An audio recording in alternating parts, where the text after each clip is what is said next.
하나님은 우리에게 기대가 있으십니다. 하나님이 사랑하는 그런 자녀들에게 갖는 기대, 하나님이 우리에게 대한 그런 기대도 있지만은요, 우리 자신이 우리 스스로에 대한 그런 기대도 있습니다.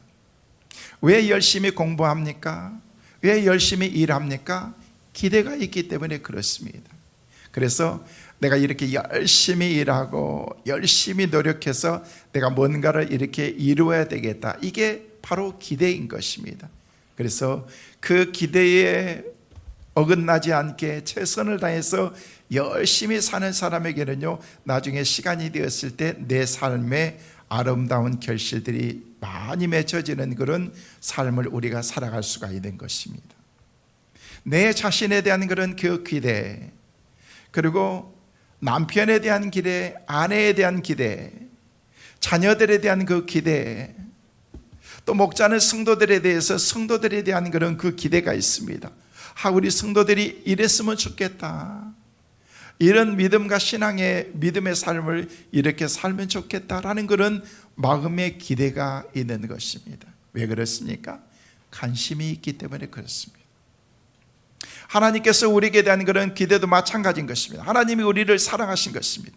오늘 예배에 참석하신 사랑하는 성도 여러분, 하나님이 여러분을 사랑하는 것을 믿으시길 바랍니다.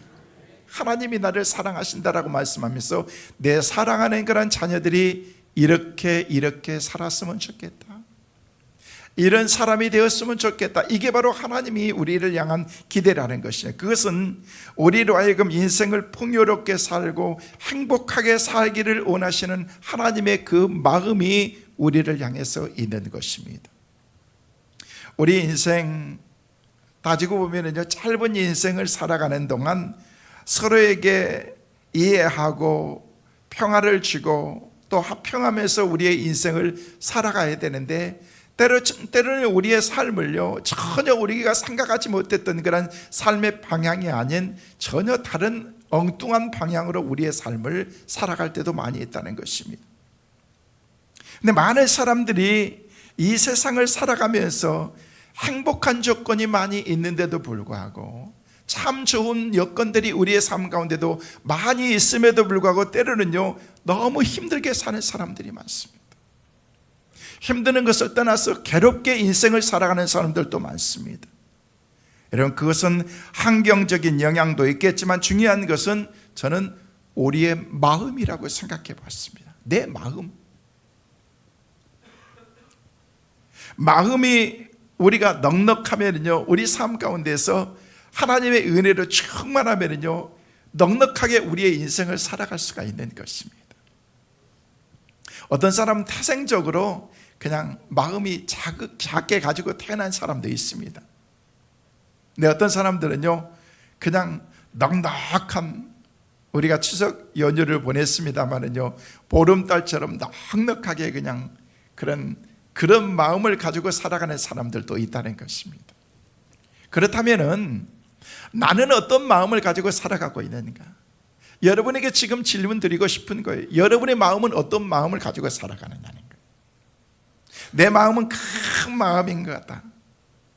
아니다, 내 마음에는 조그마한 그릇밖에 안 되는 것 같다. 그거는요, 다른 사람이 잘 모릅니다. 우리가 판단할 수도 없습니다. 근데 하나님은 아시고요, 나는 잘 알 수 있거든요. 내가 어떤 사람인지, 내가 어떤 그런 하나님의 은혜 가운데서 살아가는 사람인지 우리가 잘 알 수 있다는 것입니다. 그래서 우리는 우리 자신을 늘 돌아봐야 되는 것입니다. 내 자신을 깊이 있게 쳐다보면서 거울에 비춰진 내 모습도 봐야 되겠지만은요, 거울에 비치지 않는 그런 나의 모습을 우리가 볼 수 있어야 진정한 내 자신을 발견할 수가 있기 때문에 그런 것입니다. 우리가 가정생활하면서 부부간에 넓은 마음으로 사는지, 아니면 사소한 일에도 티격태격하면서 사는지, 그러면 내 마음은 어떤 마음인지 내가 알아야 된다는 거예요.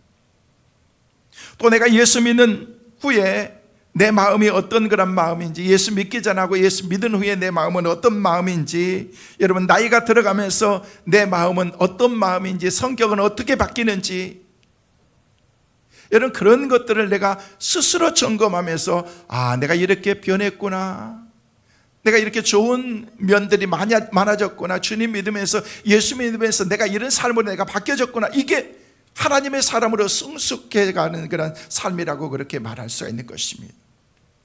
어떤 사람들은요, 나이가 들어갈수록 점점 마음이 좁아진 사람이 있습니다. 소심해지고, 그리고 고집 부리고. 그래서 어떤 분이 자기 남편한테 고집불통이래요. 고집 부리고 통하지를 않는다는 거예요. 그러면서 그렇게 얘기를 하더라는 거예요. 독선적이고 편견을 갖고 내 자신을 돌아볼 줄 모르고. 여러분, 이거는요 점점 내 삶이 이축되어 가고 있는 삶이라고 말할 수 있는 것입니다. 제가 목회하면서 성도들 가만히 보니까요, 성도들이 참 여러 유형의 사람들을 다 만날 수 있어요.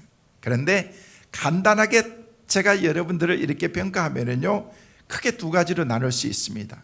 마음이 넓은 사람과 마음이 안 넓은 사람. 마음이 좁은 사람이라고 하면 또 시험 들 수 있으니까 마음이 넓은 사람, 안 넓은 사람. 여러분, 마음이 넓은 사람이세요? 안 넓은 사람이세요? 내 마음을 모르는 사람이세요, 그럼? 저는 제가 아무리 생각해봐도 여러분은 여러분의 마음이 제가 생각했던 것보다 넓은 것 같아요. 할렐루야. 자신 있게 오늘 아멘 못한 사람들은요, 내 마음을 넓혀야 될 사람들인 거예요, 여러분. 여러분, 믿음으로 여러분 아멘으로 선포하시길 바랍니다. 여러분의 마음은 넓으신 줄로 믿습니다. 넓어야 될 줄로 믿습니다. 넓은 마음 갖고 살아가시기를 주의 이름으로 축원합니다. 여러분, 이 세상이 사회가 시끄럽고 소란하고 혼란스럽고 사람들이 막 힘들어하고 이 사람 저 사람 치고 받고 하면서 사는 이유가 뭔지 아십니까? 다 마음이 넓지 않아서 그런 것입니다. 여러분, 성도들 가운데도 마음이 좁아서 어떤 사람들은요, 조그마한 얘기하면은요 그냥 막 공격적으로 대하는 사람들이 있습니다. 목장에서도 얘기하고 그러면요, 사소한 것에도 막 불평하고 원망하고 막 시험 드는 사람이 있습니다. 죄송해요, 그 사람은 마음이 좁은 사람인 거예요. 좁은 사람. 넓은 그런 마음, 그냥 세상도 다 품을 수 있을 만한 그런 그 마음, 저와 여러분에게 꼭 있게 되시기를 주의 이름으로 축원합니다. 그러면은요, 사람들하고 부딪혀도, 사람들하고 어떤 문제가 있어도 이게 문제가 될 수가 없는 것입니다. 그런 마음이 아니니까 조그만한 그런 얘기에도 그냥 막 뭐 시험 들었느니 뭐 시험 공부하느니 막 맨날 그러면서 내 인생을 살아가는 것입니다. 그러면은요, 내 삶에 발전이 없는 거예요. 발전이 없는 거예요. 좀 넉넉한 그런 마음을 가지고 살아갔어요. 좀 유머도 좀 가지면서, 다른 사람도 포용하면서, 그 사람들이 내게 뭐라고 얘기한다고 할지라도 그런 것들을 때로는요 받아들일 수 않은 그런 마음도 가져야 되는데, 저를 비롯해 우리 모든 사람들은요 이게 쉽지가 않다는 것입니다. 저는 말씀을 묵상하면서 정말로 대양을 품을 수 있을 만한 큰 마음을 가지고 있는 사람 한 사람을 발견하게 되었습니다. 그 사람은 바로 다윗입니다. 다윗이라고 하는 사람은 마음이 정말 넓은 사람이었습니다. 훌륭한 사람이었습니다. 다윗은 그동안 숱한 어려움과 환난을 다 통과했습니다. 그러던 어느 날 그가 이스라엘의 왕으로 등극하기 시작한다는 것입니다. 우리가 처음 소년 다윗을 보면서 하나님께서 이스라엘 왕으로 기름 부음 받는 장면을 보면서, 야, 하나님의 사람은 대단하다, 하나님께서 함께하는 사람들은 위대하다라는 것들을 우리가 발견하면서, 아, 하나님과 동행하는 삶이 바로 이런 삶이구나, 다윗 멋지다, 인생 멋지다라는 그런 생각을 가졌는데, 그 인생을 살펴보면요 정말 터프한 삶을 살아왔던 그런 다윗에게 있어서 자신이 걸어온 길이 얼마나 멀고 험악한 길인가를 우리는 알 수가 있다는 것입니다. 어느 날 아무것도 없이 어느 순간에 그가 왕위에 등극하는 것이 아니라 그 과정까지의 삶을 우리는 유심히 지금까지 살펴보았습니다. 이야, 이렇게 힘들 수가 있을까? 하나님이 누구보다도 더 사랑했던 그런 사람이었는데, 하나님의 사람이었다고 얘기했던 그런 다윗의 삶이 이런 파란만장한 인생을 살아가면서 그 삶이 이렇게 힘들었을까? 타인만 힘드나요?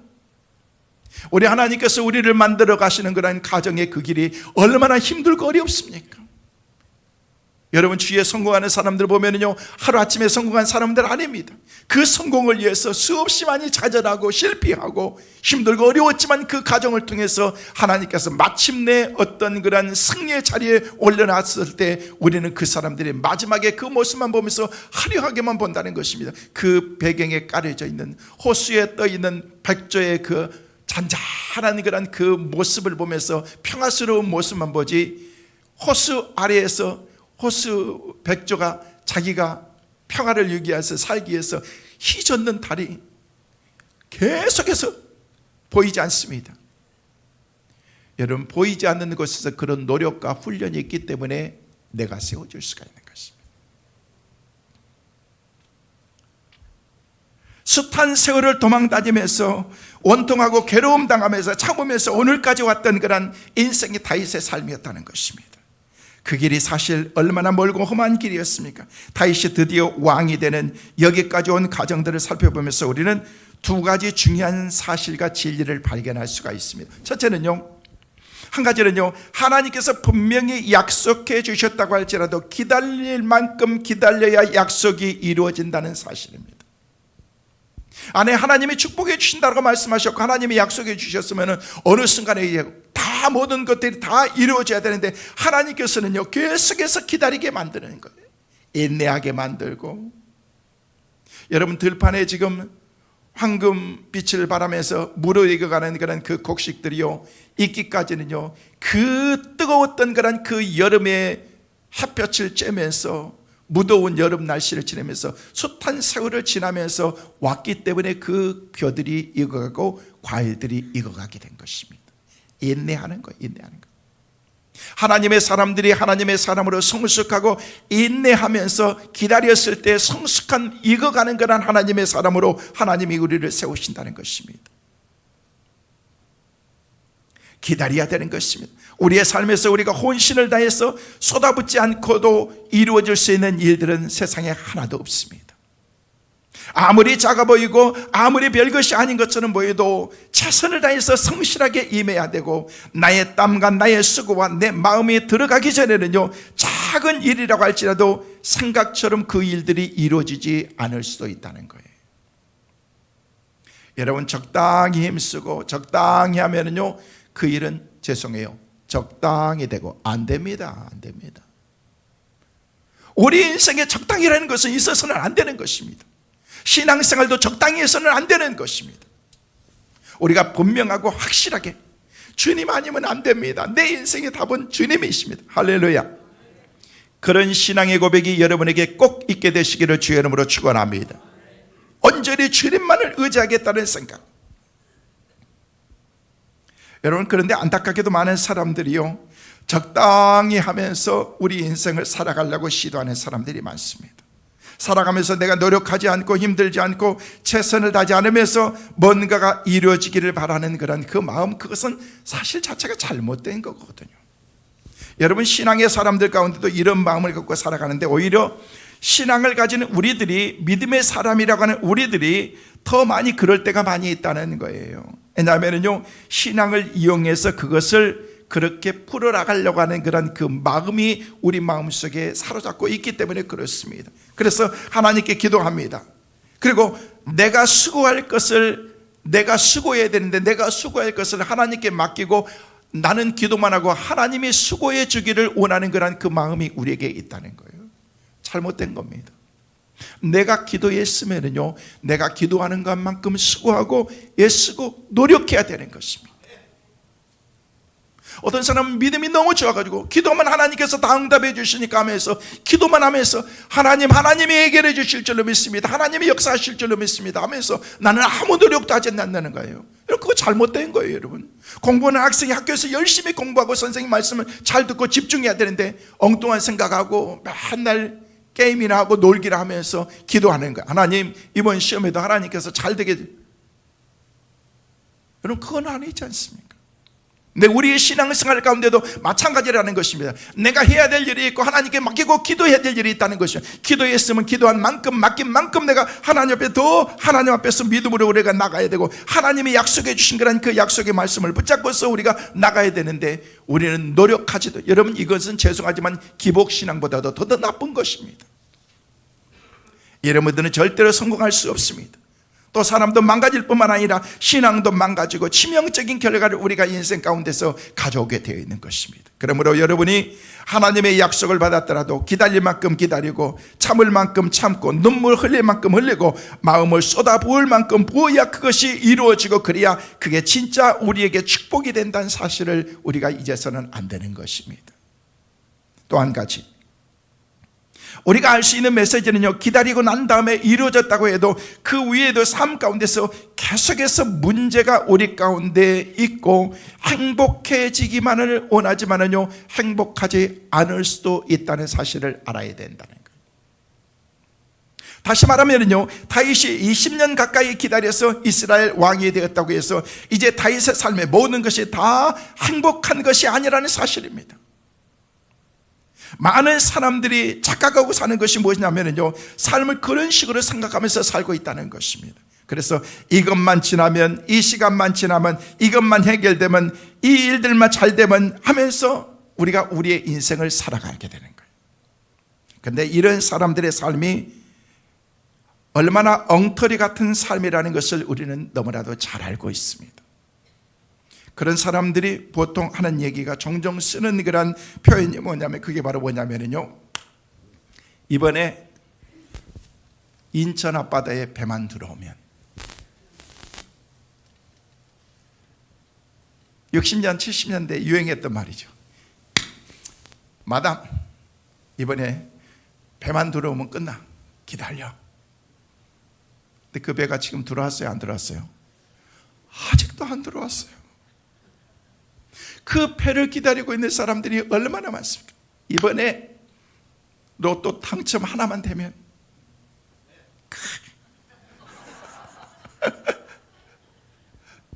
제가 지난번에 한 말씀을 드렸죠. 제가 한국 로또 825회 로또를 제가 가지고 있다고, 5,000원짜리 선물 받았는데 이미 지났어요. 몇 년이 지났어요. 근데 난 확인을 안 해봤다니까. 제가 그 선물을 받고 난 다음에, 로또 친구한테 선물을 받고 난 다음에 얼마나 기쁘던지. 그래서 내가, 야, 이거 1등 당첨이 되면은요, 이 돈을 가지고 뭐 할 거지? 그래서 제가 벌써 다 했습니다.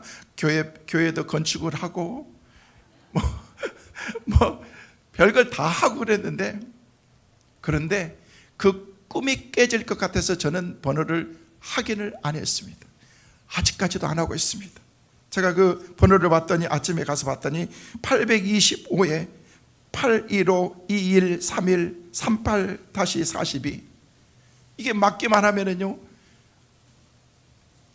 여러분 뭐 해드릴까? 우리 성도들 성질을 한번 싹 불러드릴까? 공부하는 학생들은 장학금을 다 내드릴까?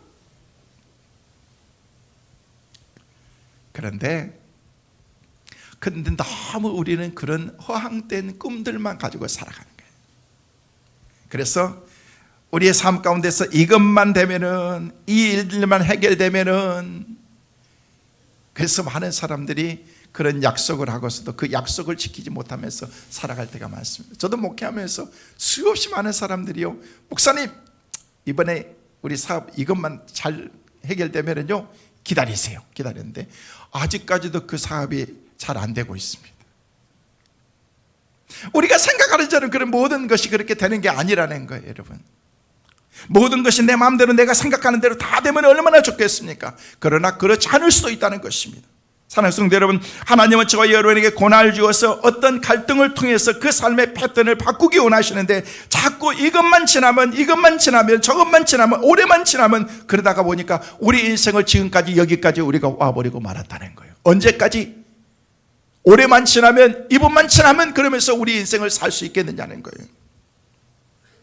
여러분, 이런 문제들 때문에 우리가 이 세상을 살아가는 동안에 문제는 끝없이 계속해서 우리 삶 가운데 있게 되는 거예요.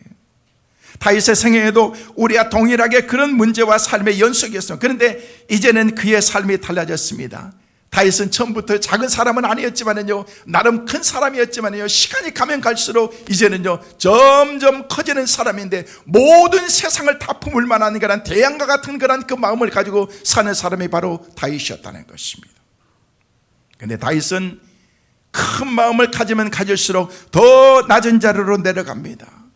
저 낮은 자리, 그리고 가장 낮은 자리, 마치 바다 같은 그런 넓은 마음을 가지고 살아가는데도 그의 삶은 점점 겸손해지고 머리를 숙여가는 삶이라는 거예요. 이게 다윗의 이대한 점인 것입니다. 사랑하는 성도 여러분, 가장 큰 사람 어떤 사람인 줄 아십니까? 낮아지는 사람인 거예요. 낮아지는 거예요. 낮은 자리에 있는 사람인 것입니다. 가장 큰 사람은 낮은 곳에서 모든 사람을 품고 모든 사람을 사랑하는 사람이 가장 큰 사람인 것입니다. 여러분, 바다는요 모든 것을 다 품습니다. 바다는 제일 아래에 있습니다. 가장 낮은 곳에 있습니다.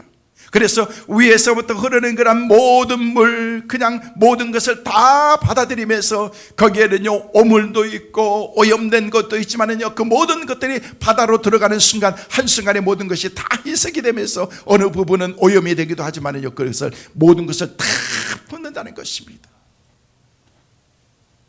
바다는 맑은 물과 또 깨끗한 고기만 품는 것이 아닙니다. 여러분, 맑은 옹달샘과 바다는요 큰 차이가 있습니다. 바다는 더러운 것도 추한 것도 다 품습니다. 그리고 그것을 변화시킵니다. 바다 같은 마음이 우리에게 필요하다는 것입니다. 사랑하는 성도 여러분, 이런 마음이 우리에게 있게 되시기를 주의 이름으로 축원합니다. 여러분, 미숙하다는 게 뭔 줄 아십니까? 미숙하다는 것은요, 미숙할 때는요 사람들을 나와 비슷한 사람들만 좋아합니다. 나와 동질적인 사람들만 좋아합니다. 사람을 가려서 좋아합니다. 이건 죄송한데 미숙한 것입니다. 그러나 성숙한 사람들은요, 나하고 비슷한 사람이든 아니든, 나하고 성향이 같든 안 같든 누구든지 품을 수 있는 그런 그 마음을 가진 사람, 이게 성숙한 사람이라는 거예요. 여러분, 깨끗한 땅에는 초원이 없습니다. 맑은 물에 옹달샘에는 고기가 살지 않습니다. 그러나 그냥 탁한 물, 답답한 그런 물 속에는 보면은요 고기들이 막 우글우글하면서 많이 살게 됩니다. 그래서 마음이 넓고 군자와 같은 그런 사람은 깨끗하고 맑은 것 같아도 거기에는요 사람들이 별로 없다는 것입니다. 우리 주님을 보십시오. 우리 주님의 품에 안긴 사람들을 보십시오. 세상 사람들 가운데서 내놓은 사람들, 소외된 사람들, 죄인과 같은 세리들, 창기와 같은 사람들, 버림받고서 세상에서 조롱받는 것 같은 그런 사람들인데, 사람들이 주님 앞에 막 모이기 시작한다는 것입니다. 그래서 주님 앞에 모여서 주님의 은혜의 자리에 나가면서 주님과 더불어서 함께 있기만 하면 하나님의 놀라운 역사로 그들이 막 변화되기 시작하는 것입니다. 할렐루야. 우리가 그런 주님의 마음을 우리가 갖고 살라고 말씀하시면서 너희 안에 이 마음을 품으라 곧 그리스도 예수의 마음이니 라고 그렇게 우리 주님이 우리에게 말씀하신다는 것입니다. 여러분, 다윗은 고기가 살 수 없는 맑은 물과 같은 그런 사람이 아니었습니다.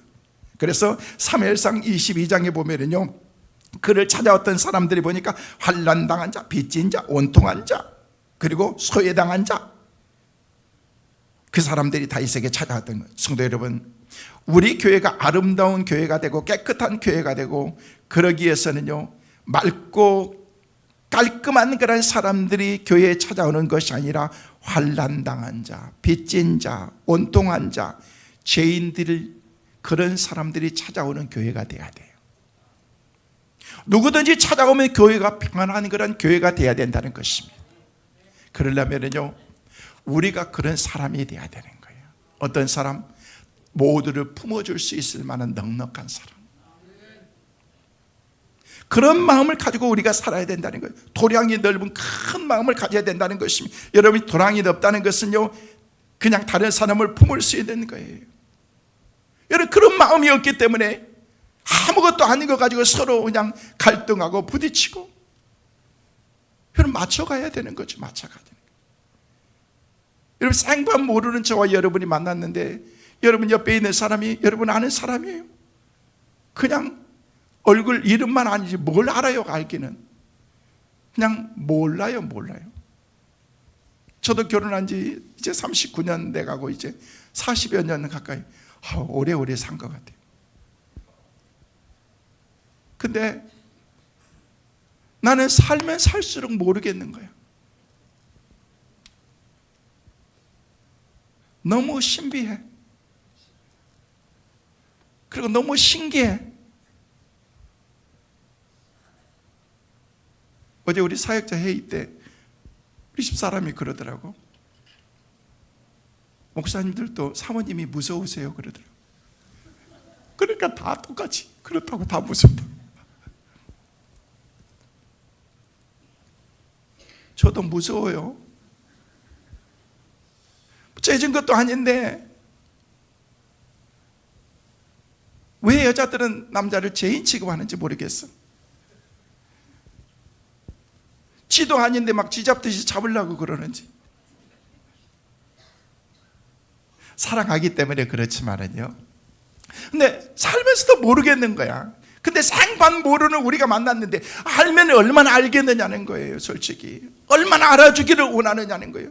자기 남편 하나도 안 알아주면서 자기 아내도 하나도 모르면서 뭘 안다라고 얘기를 하면서 이러쿵저러쿵 한 사람 판단하고 정지하고, 여러분 그럴 만한 자격이 우리는 없다는 것입니다.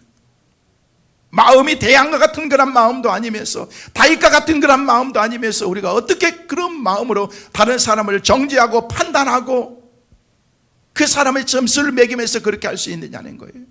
그런 마음이 아니기 때문에 우리 주님께서는 다윗을 통해서 우리에게 주신 말씀을, 네가 그 가운데서 네가 그런 마음을, 도량이 넓은 그런 마음을 가져라. 온 세상을 품을 만한 그런 대양과 같은 바다 같은 그런 마음을 가지라라고 그렇게 우리 주님께서 우리에게 말씀하신다는 것입니다. 여러분, 다윗이 얼마나 힘들었습니까? 30세에 왕이 되었고 이제 나뉘어진 그런 그 나라, 이스라엘에 선택된 그런 나라가 솔로몬 왕을 통해서 이제 나중에는 나누게 되지만은요, 그 가운데 나뉘어진 그런 그 나라의 그 모습들을 보면은요, 이제 마치 우리 나라가 토끼 한 마리가 그냥 쫙 절반으로 나눠져서 남과 북으로 나뉘어진 것처럼 이스라엘도 남과 북으로 딱 나뉘어졌습니다. 남유다, 북이스라엘. 그래서 남유다는 다윗이, 북이스라엘은 사울과 사울의 후손들이 이렇게 계속해서 이끌어 나가는데, 이 나라가 통일 왕국까지 되기까지는요 얼마나 많은 전쟁이 있었고 힘들고 어려워. 하나님은 이미 약속해 주셨잖아요. 내가 너와 함께 할 거야, 너는 복 있는 사람이야 라고 그렇게 약속해 줬으면요 전쟁도 없고 기근도 없고 평화 통일되면서 그런 삶이 돼야 되는데 안 된다는 거예요. 그게 쉽습니까? 남북한이 통일되는 게 쉽냐는 거예요. 안 돼요. 안 되는 거예요.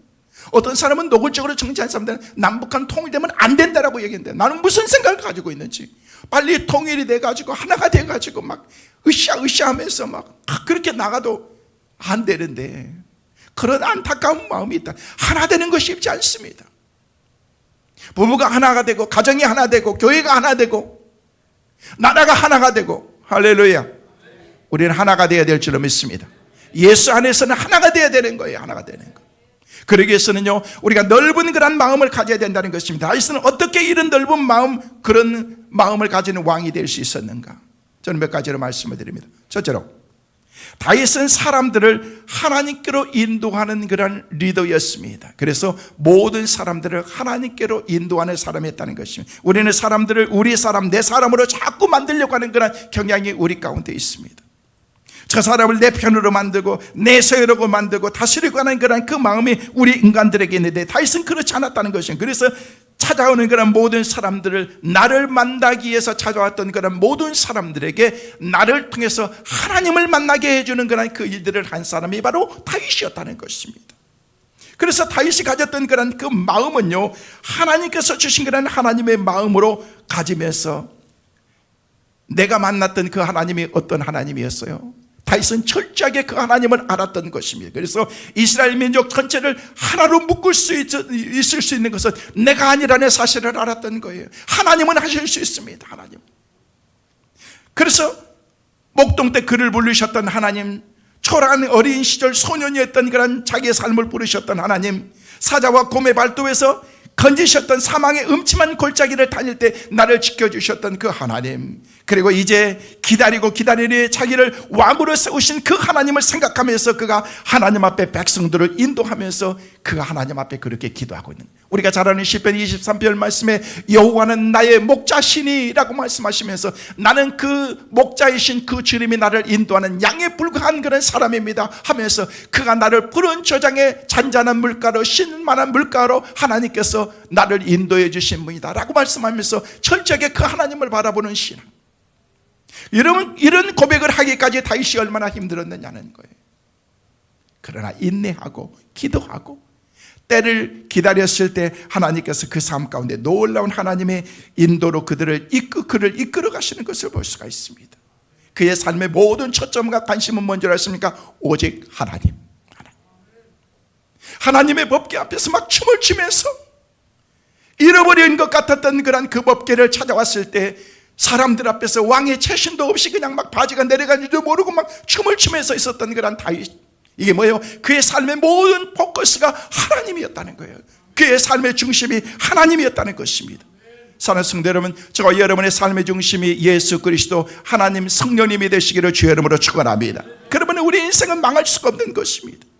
하나님께서는 우리의 삶을 철저하게 하나님께서 주신 그런 하나님의 인도로 우리를 이끌어 주신다는 것입니다. 하나님의 말씀으로 우리를 이끌어 주시는 것입니다. 그래서 우리가 바라봐야 될 분은 하나님 한 분인 것입니다.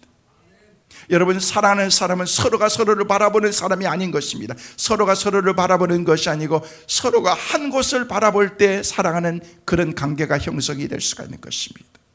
그래서 유명한 미셸 카스트라는 사람은 그런 얘기를 했습니다. 그 책에서 얘기하기를 사랑이란 서로를 바라보는 것이 아니라 서로가 한 곳을 바라보는 것이다 라고 얘기했습니다.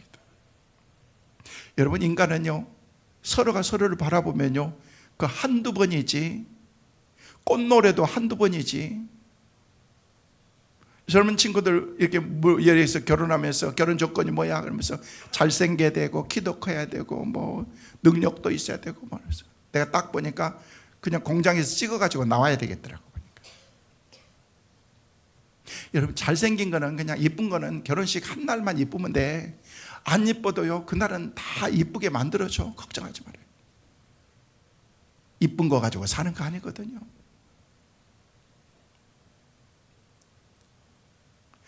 우리가 서로를 바라보는 것이 아니라 한 곳을 바라보는 거예요. 한 곳을. 뭘 바라보는 거예요? 여러분, 결혼생활 잘하는 비결 여러분에게 가르쳐 드릴까요? 두 사람이 서로 바라보지 마십시오. 두 사람이 함께 예수님을 바라보십시오. 그러면은요 여러분의 결혼생활이 행복할 수가 있어요. 여러분의 인생이 행복할 수가 있어요. 우리가 서로를 바라보면요 내 주관, 내 생각, 내가 가지고 있는 철학, 모든 계획들 다 다릅니다. 남편 다르고 아내 다르고 자식 다르고 다 다른데 어떻게 다 맞춰갈 수 있겠느냐는 거예요. 안 맞아요. 안 맞아요. 누가 그러더라니까 자기 부부는요 로또래. 로또. 안 맞는데 살아도 안 맞는 거예요. 그러니 하면서 맞춰가는 거죠. 그런데 내가 서로가 서로를 맞추는 거는 게 아니라 내 삶을 주님께 맞추는 거예요. 주님께. 저는 오늘 예배에 참석하신 여러분, 영상을 통해서 말씀을 듣고 있는 여러분의 삶이 모든 초점이 주님께 여러분의 인생을 맡기시고 거기에 초점을 맞추고 살아가시기를 주의 이름으로 축원합니다. 그러면 우리 인생은 확실해지는 거예요. 성도 여러분, 우리가 주일날 모이는 가장 중요한 이유가 무엇입니까? 우리의 존귀하신 주님께 영광을 돌리기 위해서 모인 것입니다. 다윗은 바로 그 일을 위해서 하나님의 궤를 예루살렘으로 모셔오고 있는 것입니다. 그래서 하나님을 모시면서 그의 인생 가운데서 자기의 인생의 모든 삶의 초점은 하나님께 있다는 것입니다. 그래서 그의 인생이 성공적인 인생을 살아갈 수가 있는 것입니다. 두 번째로 다윗은요 사람들을 사랑으로 섬기는 왕이었습니다. 하나님의 백성을 하나로 묶게 한 그런 사랑으로 그들을 섬기기 시작합니다. 다윗은 사랑의 왕이었습니다. 백성들을 섬겼습니다. 그가 왕이 된 것은 분명한 이유가 있었습니다. 이유는요 사무엘하 5장 12절 말씀에 보니까 우리에게 그렇게 말씀하고 있습니다. 함께 읽겠습니다. 다윗이 여호와께서 자기를 세우사 이스라엘 왕으로 삼으신 것과 그의 백성 이스라엘을 위하여 그 나라를 높이신 것을 알았더라. 할렐루야. 왕으로 하나님이 나를 삼았던 거가 하나님께서 이스라엘 나라를, 자기 나라를, 자기의 인생을 하나님께서 높이신 것을, 하나님께서 하신 것을 알았다. 내가 한 것이 아니었다는 거예요. 내가 한 것이. 그래서 모든 사람들을, 그 백성 이스라엘을 위하여, 그 나라를 위하여 라고 그렇게 말하고 있습니다. 여러분, 다윗은요 백성들을 바라보면서 My people이 아니었습니다. His people, 하나님의 자녀, 하나님께 모든 초점과 관심을 맞췄다는 것입니다. 사랑하는 성도 여러분, 우리도 마찬가지입니다. 우리의 관심과 모든 초점이 하나님께 맞춰야 될 줄로 믿습니다. 우리의 삶의 모든 것은 하나님께 영광이 됩니다. 제 목회 철학 가운데 하나가 뭐냐면요, 하나님께 영광입니다. 그리고 내가 행복하게 목회하는 것입니다. 제가 행복하고 저를 만난 사람들이 행복했으면 좋겠습니다. 우리 교회가 행복한 교회가 되었으면 좋겠습니다. 여러분이 행복하시길 바랍니다. 믿음도, 생활도, 삶도, 우리 인생도 행복하게. 여러분, 짧은 인생, 우리가 솔직히 저와 여러분 앞으로 보면 몇 시간이나 더 볼 수 있겠습니까? 시간적으로 따진다면 한 주일에 한 번 나온다고 생각해 보십시다. 1시간, 1년에 52시간. 그럼 앞으로 여러분 저하고 몇 년 더 볼 수 있을 것 같아요? 그럼 몇 시간 더 볼 수 있을까요? 며칠? 시간 따지면 몇 시간 되지도 않고, 날 따지면 며칠 되지도 않습니다. 여러분의 남편 앞으로 몇 시간이나 더 보고 살 것 같아요? 여러분의 자식들 앞으로 몇 시간이나 우리가 보면서 살 수 있겠느냐는 거예요. 근데 우리는 효도할 줄 모릅니다. 공경할 줄도 모릅니다. 영원히 나와 함께 있을 것 같아요? 택도 없는 생각하지 마세요. 금방 지나고 난 다음에 내 남편 어디 있지? 내 부모님 어디 있지? 벌써 다 떠났습니다. 먼저 출발하고 떠났습니다. 그 다음에 우리가 또 떠나야 됩니다. 그 시간도 우리는 견디지 못하고 참지 못하고 인내하지 못하면서 못 잡아 드셔가지고 막 어쩔 줄 모르는, 그냥 맞춰가면서 사는 거예요. 맞춰가면서 사는. 더불어서 넓은 말, 그럴 수도 있지. 어떻게 그렇게 실수를 해서? 괜찮아, 이렇게 해야 되는데, 당신 이게 몇 번째인지 내가 아냐고 이렇게 하면서 안 고쳐져요. 안 고쳐져. 응? 이게 고쳐집니까? 살았던 그런 삶에 이게 자기의 루틴이 있는데 이렇게 하지 마세요. 사역자들도 내가 뭐 얘기해요. 사역자들도 이렇게 하지 마세요. 그래도 네 대답은 하는데 안 고쳐지는 거예요. 저도 나름대로 우리 집사님 설교 끝나고 나면 코는 왜 그렇게 만지냐, 남의 코를 만지들 만든, 가려우니까 만졌겠지 설교하다가. 나는 만질 줄도 몰랐어. 근데 그 코에 만져냐고 그렇게 하는 거예요. 내가 그래서 속으로, 네가 가서 설교하세요. 코만 만지겠어? 막 귀도 막 비틀고 만지겠지? 설교하다가 코가 가려우면 코도 만질 수도 있고, 그럴 수 있는, 장로님 그럴 수도 있는 거죠. 그럼 장로님 그럴 수 있다면 그럴 수 있는 거야. 네, 여러분 자기만의 어떤 자기 삶의 루틴이 있고 그러는데, 근데 중요한 것은요, 여러분 잘 안 되지만은요, 노력은 해야 되는 거예요. 그래서 제가 오늘 코 안 만졌잖아요, 여러분. 또 내려가서 나 그 소리 듣기 싫어가지고. 여러분, 하나님만을 섬기면서 살아야 돼요. 하나님 위주로 모든 것을, 내 삶의 초점을 하나님께 영광을 돌리는 것입니다. 마지막으로 한 가지만 말씀을 드립니다. 다윗은 세계를 가슴으로 품는 그런 기도의 사람이었습니다. 시편 2편 8절 9절 말씀에 우리에게 중요한 그런 그 말씀을 이렇게 말하고 있습니다. 함께 읽겠습니다. 내게 구하라. 내가 이방 나라를 내 유업으로 주리니 내 소유가 땅끝까지 이르리로다. 내가 철장으로 그들을 깨뜨리며 질그릇같이 부수리려 하시니라. 중요한 단어가 있습니다. 열방을 땅끝까지 라고 말하고 있습니다. 우리가 선교합니다. 땅끝까지 나갑니다. 바로 바다 같은 그런 왕이 되기 위해서는요, 열방, 땅끝까지 모든 세상을 품을 수 있을 만한 그런 사람이 돼야 된다는 거예요. 우리 교회가 그런 교회가 돼야 됩니다. 우리 성도들이 그런 성도들이 돼야 됩니다. 여러분, 우리는 이제 국제화 시대를 살아가고 있습니다. 단일 민족 아닙니다. 우리 주위에도 보면요, 다민족들이 얼마나 많이 와서 삽니까? 우리 주위에도 보면 식당 같은 데 가서도 함부로 막 대하지 마세요.